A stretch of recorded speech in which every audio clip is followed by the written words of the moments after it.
وعليكم السلام ورحمة الله وبركاته. نجاح. أنا أعرف أستاذك إن جرت فيا. نجاح كوانيس.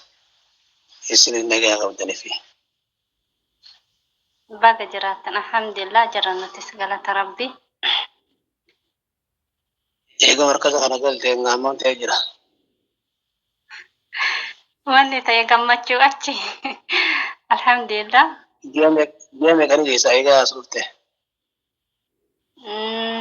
Dia kan anjen markalni aku mah hanggap amirro tatani demnutti ustaza kena rabbi umriha eresu numam baname والرقافة والثاني مسارات خاو سمنتو أشواء بلوكيتي في الدقيقة هاي كده.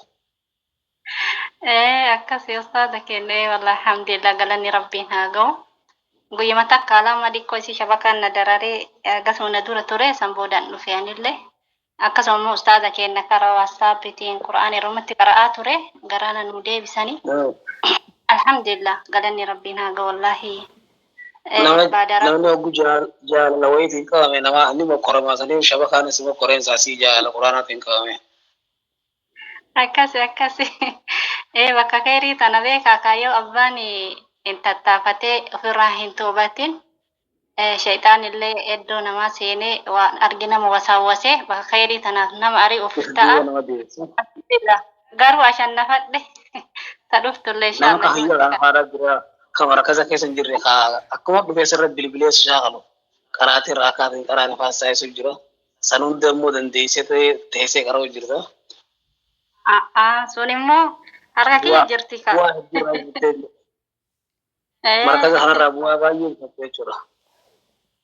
Wallah alhamdulillah galani rabbiin haa ga'u barumsa qura'aanaa osoo hin ta'in nasiyaa ustaaza kenna akkasuma torbetti sagantaa biiftuu barii jalatti markazni abdallaa ibnu umar kana ibsuu hin danda'u waayuma markaza kennarraa nu gaafataa jirtanii alhamdulillah ustaaza iddoo oraahati waliigalatti maaliif dur Facebooka, YouTube, TikTokii kana jala deemna rabbiin sanirraa nu deebisee iddoo shayxaanaa sanirra sa'a 24 as keessa turra yoo jenne soba fakkaatti alhamdulillah galanni rabbiin haa ga'u kuni martuu baada rabbiitti sababa ustaaza kennati rabbiin umrii nuuf haa dheeressu inshaallah jaa rabbi isaaniif haa kafalu akkasuma barattoota kennallee barattoota isiniin jenna ustaaza kenna wallahi takka lama jedhamee waan ibsuu jedhumuumi jaalalli markaza keenya akkasuma ayya ustaaz keenya ulfaadha isinis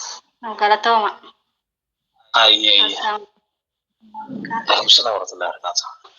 bakka wallaalummaa irraa ba'an bakka waan keeritti dhaga'anis jettanii hedduu galatoomaadha akkasumatti qura'aana jechuun